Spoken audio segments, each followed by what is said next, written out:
লিখে নেন। আমাদের জীবনে বরকত আসবে না, যাও বরকত দেখতে পাচ্ছে, এই বরকত টিকবে না। সংসারের মধ্যে অশান্তি হবে, বউ কথা শুনবে না, আপনার সব কামাই করে আনার পরে আপনার সুখ আপনার সাথে থাকবে না, আপনার অভাব মিটবে না, আপনার কোনোদিন উৎপাদনে বরকত হবে না, আপনার আয় ব্যয়ের হিসাব মিলবে না। লিখে নেন এইগুলা কোরআন হাদিসের দলিলের আলোকে আপনাদের কাছে বলছি। পিতামাতাকে সম্মান দেন। নিজের জীবনে যদি বরকত চান, কিচ্ছু নাই আপনার, কামাই রুজি আপনার চলে না, বলে না, আপনি বাপ মাকে সম্মান দিয়ে দিয়ে তাদের কথা ভুল বলুক যাই বলুক, ওই অবস্থায় শুনতে শুনতে যদি তারা কবরে আপনার প্রতি খুশি হয়ে যায়, আপনার তকদির আল্লাহ খুলে দিবে। সুবহানাল্লাহ। যদি কাফের মুশরিক হয়, তারপরেও সন্তান তার নামে অভিযোগ করতে পারবে না, বিচার দিতে পারবে না। আল্লাহর নির্দেশের বিপক্ষে যদি কোনো কথা বলে, সেখানে কথা নাই, কিন্তু তারপরেও বাপ মার সাথে ভালো আচরণে রাখতে হবে। কিন্তু আমাদের সমাজে যেই বাপ মা আমাদেরকে বড় করলো, যেই বাপ মা আমাদেরকে হাত ধরে ধরে এত দূর পর্যন্ত নিয়ে আসলো, যেই মা আপনার আমার যেরকমই হোক, অশিক্ষিত মূর্খ কিচ্ছু না বুঝুক, ওই মা আপনাকে আমাকে দুধ খাওয়ালো, হাইরে সন্তান এখন একটু বড় হয়ে এখন আমরা সেই পিতামাতার সাথে খারাপ আচরণ করি। আর বাচ্চা কাচ্চা যারা, যুবক শ্রেণী যারা, এরা তো বাপ মাকে গুনেই না, খালি টাকা নেওয়ার সময় বাপ মার প্রয়োজন পড়ে, সেটাও দাপটের সাথে নেয়, ভালোভাবে বলে নেয় না, এটা লাগবে, দিবে না কি জন্য, তুমি জন্ম দিছো কি জন্য, এরকম কথাও বলে। তুমি দাপট দেখাচ্ছ, দিন একদিন আসবে, তুমিও একদিন বৃদ্ধ হবে, আমিও একদিন বৃদ্ধ হব। আমরা যদি এই পিতামাতার সাথে এরকম আচরণ না করে যাই, তাহলে আমাদের কপালেও এর চেয়ে খারাপ আচরণ আছে। বাংলাদেশে এরকম বাপ এখন সন্তানরাও আছে, যেই সন্তানরা নিজেদের বাপ মাকে বৃদ্ধাশ্রমে রেখে আসে। অনেকে তো আপনারা বৃদ্ধাশ্রম মানে কি তাই জানেন না। এতিমখানা চেনেন? লিল্লা বোর্ডিং চেনেন? লিল্লা বোর্ডিং, যেখানে ছেলেপেলেরা এতিম হয়ে যাওয়ার কারণে খাওয়ানোর কেউ নাই, সমাজের সবাই মিলে দায়িত্ব নিয়ে লিল্লা বোর্ডিং বানাইছে, আল্লাহর নামে বোর্ডিং চলায়, ওখানে খাইয়ে দেয়, ওরা পড়ালেখা করে মানুষ হয়, মাদ্রাসায় আসেন এরকম। ওই লিল্লা বোর্ডিং এর বুড়া ভার্সনের নাম হচ্ছে বৃদ্ধাশ্রম। বাপমার বাড়িতে জায়গা নাই, বাপমার আর বাড়িতে জায়গা হয় না, আনস্মার্ট, বৃদ্ধ হয়ে গেছে, ভালো লাগে না, আধুনিক ফ্যামিলিতে কেমন করে রাখবে, টাকা পয়সা দিয়ে বা না দিয়ে ওরকম ওল্ড হোম বানাইছে, ওখানে বাপ মা জমা দিয়ে আসতেছে, তুমি ওখানে থাকো, মাসে মাসে 2500-2700 যা টাকা লাগে সন্তান দিয়ে দেয়। সন্তানের দামি ফ্ল্যাট, দামি বাড়ি, সেই জায়গাতে বাপ মায়ের জায়গা নাই।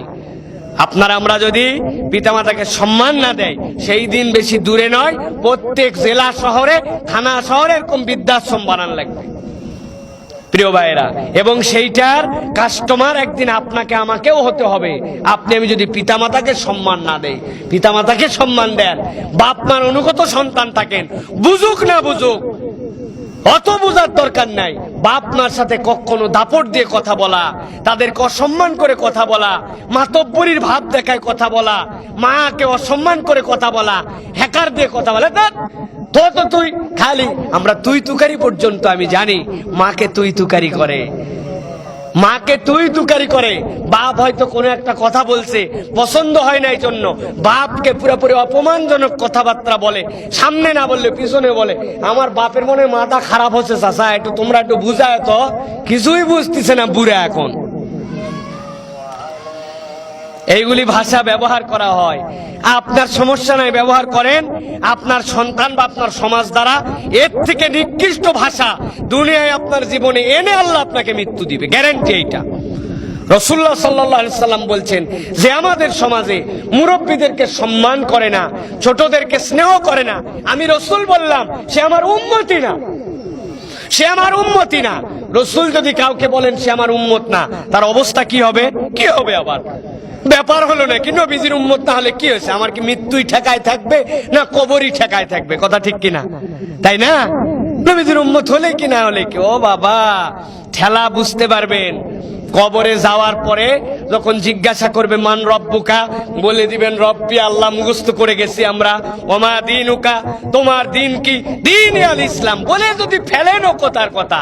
3 নম্বরে যখন প্রশ্ন আসবে, জিজ্ঞাসা করা হয় মান নাবিয়ুকা, তোমার নবীকে? আপনি তো আগেই বলছেন মুহাম্মদ সাল্লাল্লাহু আলাইহি ওয়াসাল্লাম উম্মত হলেই কি আর না হলেই কি? উত্তর আর মুখ দিয়ে না, কোনো দিক দিয়ে আসবে না, বাটাম ঝরঝরা করে দিবে তখন। নবীর উম্মত যদি প্রমাণ করতে না পারি, শাফাত জুটবে না, হাউজে কাউসার জুটবে না, জান্নাতও জুটবে না, জান্নাতও জুটবে না। রাসূলুল্লাহ সাল্লাল্লাহু আলাইহি ওয়াসাল্লাম বলছেন, আল্লাহ রাব্বুল আলামিন সর্বপ্রথম জান্নাত উদ্বোধন করবেন আমার উম্মতকে দিয়ে। সুবহানাল্লাহ বলবেন না? এত উম্মত, আদম আলাইহিস সালাম থেকে কোটি কোটি মানুষ আল্লাহ উদ্বোধন করেন উম্মতে মুহাম্মাদীকে দিয়ে। প্রশ্ন আসে না, কেমন করে আল্লাহ রাব্বুল আলামিন এই 50-60 বছরের এই ছোট ছোট জীবনের মানুষগুলাকে, নূহ আলাইহিস সালামের 900 বছর, 1000 বছর, 1500 বছরের হায়াতের মানুষ, একটা 10,000 বছরের জিন, এক একজনের বয়স 10,000 বছর, তারপরে তাদের আগে আপনি আমি জান্নাতে যাব কেমন করে? ওটা আপনার আমার নবী সাল্লাল্লাহু আলাইহি ওয়াসাল্লামের আল্লাহ রাব্বুল আমিন যে মর্যাদা দিবেন, সেই মর্যাদা আর সেই রাতের সম্মান। লাইলাতুল কদরি খায়রুম মিন আলফি শাহর। এক রাত ইবাদত, এক রাতের তাসবিহ, এক রাতের দান, এক রাতের কোন একটা কথা যদি আল্লাহ পছন্দ করে নেন, ওই বান্দাদের জন্য আল্লাহ কি বলছেন? খায়রুম মিন আলফি শাহর। সর্বনিম্ন দিলে 84 বছর, আর উপরে দিলে কত? কত উপরে দিলে জানেন? সর্বনিম্ন 1000 মাস। উপরের টাল্লা গোপন রাখছেন, উপরের টাল্লা প্রকাশ করে দেন নাই, উপরের টাল্লা মানুষকে জানান নাই। ওই বান্দাকে জান্নাতে দেওয়ার জন্য যত লাগবে আল্লাহ তত দিয়ে দিবেন। সুবহানাল্লাহ, তত দিবেন আল্লাহ। নিচে এইটা 1000 মাসের সমান না, 1000 মাসের থেকে উত্তম উপরের টুকু আল্লাহ বলেন নাই। এটা আর কোন উম্মতকে আল্লাহ দেন নাই। আপনার আমার প্রিয় রাসূল মুহাম্মদ সাল্লাল্লাহু আলাইহি সাল্লামের বদৌলতে আমরা এই নিয়ামত পেয়েছি। সেই নবীকে ভাল লাগে না? সেই নবীর ব্যাপারে আমরা মনে করি উম্মতের মধ্যে নাম থাকলেই কি আর না থাকলেই কি, বেশিরভাগ নাম কাটা চলে যাবে। যারা বাপ মাকে সম্মান দিবে না, বাপ মাকে আদর করবে না, বাপ মার জন্য যত্ন নেবে না, বাপ মার সাথে সুন্দর করে কথা বলবে না। সুন্দর করে কথা বলে তো ভুলেই গেছি আমরা, বাপ মার সাথে কথা বলাই ভুলে গেছি। হ্যাঁ, মুরব্বীর সাথে আবার কি কথা বলবে? এর থেকে দোস্তর সাথে কথা বলা ভালো, বন্ধুর সাথে কথা। বাপ ডাকতেছে, ও বাবা এদিকে একটু আয়, বাবা একটু কথা বলি। উনি মোবাইল টিপতেছে, তখন এদিকে ঠেলা, এদিকে ঠেলা, উপরে ঠেলা, নিচে ঠেলা। আসছে, থামো, এত টাকা লাগে। বাপকে বলতেছে, এগুলো কি বানায় বলতেছে আপনাদের কাছে? আপনারা আমরা তার সাক্ষী, আপনারা আমরা তার সাক্ষী। আমরা পিতামাতাকে সম্মান দেই না, বাপ মায়ের কথা শুনি না, ঝাড়ি দিয়ে তাদের সাথে কথা বলি। নিজেদের জীবনে বরকত আসবে না, গ্যারান্টি লিখে নেন। আমাদের জীবনে বরকত আসবে না। যাও বরকত দেখতে পাচ্ছে, এই বরকত টিকবে না। সংসারের মধ্যে অশান্তি হবে, বউ কথা শুনবে না আপনার, আপনার সব কামাই করে আনার পরে আপনার সুখ আপনার সাথে থাকবে না, আপনার অভাব মিটবে না, আপনার কোনোদিন উৎপাদনে বরকত হবে না, আপনার আয় ব্যয়ের হিসাব মিলবে না। লিখে নেন এইগুলা কোরআন হাদিসের দলিলের আলোকে আপনাদের কাছে বলছি। পিতামাতাকে সম্মান দেন। নিজের জীবনে যদি বরকত চান, কিচ্ছু নাই আপনার, কামাই রুজি আপনার চলে না, বলে না। আপনি বাপ মাকে সম্মান দিয়ে দিয়ে তাদের কথা ভুল বলুক যাই বলুক, ওই অবস্থায় শুনতে শুনতে যদি তারা কবরে আপনার প্রতি খুশি হয়ে যায়, আপনার তকদির আল্লাহ খুলে দিবে। সুবহানাল্লাহ। আল্লাহ নবীর সাহাবী যে কেউ মৃত্যু মুখে উপনীত হতেন, আল্লাহ রাব্বুল আলামিনের পক্ষ থেকে আল্লাহর রাসূল সাল্লাল্লাহু আলাইহি ওয়াসাল্লামের প্রতি নির্দেশনা ছিল। সাহাবায়ে কেরামকে পাঠায় দিতেন, সাহাবীরা যাও, যাওয়ার পরে তোমার ভাইকে ঈমানের তালকিন করো, কালেমার তালকিন করো। যখনই কেউ মৃত্যু মুখে উপনীত হবে, তার সামনে যে বারবার আশহাদু আল্লা ইলাহা ইল্লাল্লাহ পড়বেন, তা কালেমার তালকিন দিবেন, লা ইলাহা ইল্লাল্লাহ বলো, লা ইলাহা ইল্লাল্লাহ। কারণ এর উপরে যদি মৃত্যু হয়, তাহলে ওই ব্যক্তিটা বেঁচে যাওয়ার পথ পেয়ে যাবে। সাহাবীরা দৌড়ায় গেছেন, সাহাবীর মুখ দিয়া কালেমা আসে না, কালেমা বের হয় না। আল্লাহ নবীর কাছে দৌড়ে আছে, রাসূলুল্লাহ এত জলিলুল কদর সাহাবী, কিন্তু তার মুখ দিয়ে কালেমা আসতেছে না, ব্যাপারটা কি ইয়া রাসূলুল্লাহ? আল্লাহ নবী ঘাবড়ায় গেছেন, তার মা বেঁচে আছে নাকি, ডাক দাও তো। মাকে ডেকে নিয়ে আসা হলো, তোমার সন্তান মৃত্যু মুখে উপনীত হয়ে গেছে, কালেমা কেন মুখে আসে না? কি ব্যাপার, তুমি কি তোমার সন্তানের উপর অসন্তুষ্ট নাকি? সাহাবীর মা বলতেছেন, ইয়া রাসূলুল্লাহ, ইয়া হাবিবাল্লাহ, আমি আমার সন্তান আমাকে দেখভাল করত, আমার সব কিছু করত, কিন্তু তার একটা বিষয় আমার মনের মধ্যে বড় কষ্ট, সে তার সমলতার ছিল, কিন্তু আমার মনের মধ্যে এটা ব্যথা, আমার সাথে সময় দিত না, আমার সাথে ঠিক মতো কথা বলতো না। আল্লাহ নবী বললেন তাকে মাফ করে দাও, যদি মাফ না করে দাও সে বড় বিপদের মধ্যে পড়ে যাবে। কিন্তু এই সাহাবীর মা বলছেন, না ইয়া রাসূলুল্লাহ, আমি তাকে ক্ষমা করতে পারবো না, এটাতে কত দুঃখ আমার। ভালো করে বুঝেন, খারাপ ব্যবহার করে নাই, খানা পিনার কষ্ট দেয় নাই, মা হিসেবে অসম্মান করে নাই, অস্বীকৃতি দেয় নাই, কিছু করে নাই, কিন্তু ওই মাকে সময় দিত না, গল্প করে নাই, কিছু সময় দেয় নাই, জন্য মা মনে কষ্ট পাইছে। এই কষ্টতে মা ক্ষমা করতে পারবে না বলছে। আল্লাহ নবী বললেন, ও আমার সাহাবীরা, কাঠ নিয়ে আসো, বেশি করে কাঠ নিয়ে এসে আগুন জ্বলায় দাও, জ্বলায় দে, দুনিয়ায় থাকতে ওই সাহাবীকে আগুনের মধ্যে পুড়ায় দাও। কথাটা শোনার সাথে মায়ের বুকের মধ্যে দাগ কেটে দিছে। মা বলছে, কি বলেন ইয়া রাসূলুল্লাহ, আমার সামনে আমার সন্তানকে পুড়ায় দিবেন আপনি, এটা আমার সহ্য হবে না। আল্লাহ নবী বললেন, সাথে সাথে দুনিয়ার বুকে আগুনে তোমার সহ্য হয় না, কিন্তু তুমি যদি তাকে মাফ না করে দাও, তোমার অসন্তুষ্টি নিয়ে যদি কবরে যায়, এর থেকে বড় আগুন তো তার জন্য অপেক্ষা করছে। সাথে সাথে মায়ের মন গলে গেল, বলল, আমি আমার সন্তানকে মাফ করে দিলাম, আমার সন্তানকে মাফ করে দিলাম। সাহাবীরা দৌড়ায় গেছেন, যাওয়ার পরে দেখেন পড়াতে হয় নাই, মুখ দিয়ে অটোমেটিক সাহাবীর কালেমা জারি হয়ে গেছে। সাহাবায়ে কেরাম যারা এত দামি মানুষ, তাদের মা একটুখানি অখুশি হওয়ার কারণে অবস্থা হয়। আর আপনি আমি পিতামাতার সাথে কি ব্যবহার না করি, কি দুর্ব্যবহার করি। তাদের কথা যারা মারা গেছে তাদেরকে তো ভুলেই গেছি, তাদেরটা বাদই দিলাম।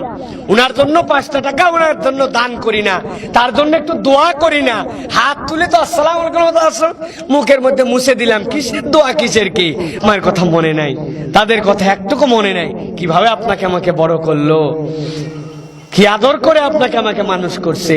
ঈদগায় নিজের পায়ে হাঁটে চলে আসতেছি, এই পা কি এক সময় চলতো? হ্যাঁ, এই মুখ দিয়ে গোস্ত কামড়ায় খাচ্ছি, এই মুখে কি দাঁত ছিল? কে আপনাকে আমাকে খাওয়াইছে? কে আপনার আমার জন্য আদর করছে? কারা আপনাকে আমাকে ছোটবেলায় গোসল করে ঈদগায় পাঠাইছে?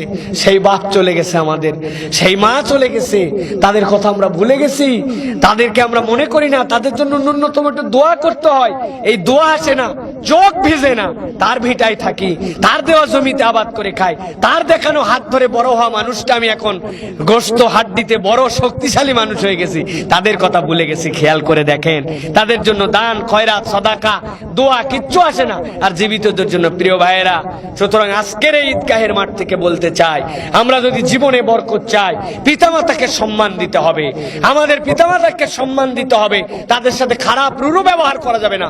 আমার যুবকেরা, আমার তরুণেরা, তোমাদের প্রতি নসিহত, জীবনে যদি বড় হতে চাও, জীবনে যদি মঞ্জিলে মাকসুদে পৌঁছাতে চাও, তাহলে পিতামাতাকে সম্মান করো, যতদিন বেঁচে আছে এই নিয়ামতের হক আদায় করো, এই বুঝে না বুঝে তাদের সাথে কখনো খারাপ ব্যবহার করো না, ইনশাল্লাহ তোমাদের তকদির পরিবর্তিত হয়ে যাবে। প্রিয় ভাইয়েরা, আর কথা বাড়াবো না, এই জন্য আজকে আমরা শপথ করি, এক একটা ঈদে এক এক ধরনের কথাবার্তা বলা হয়।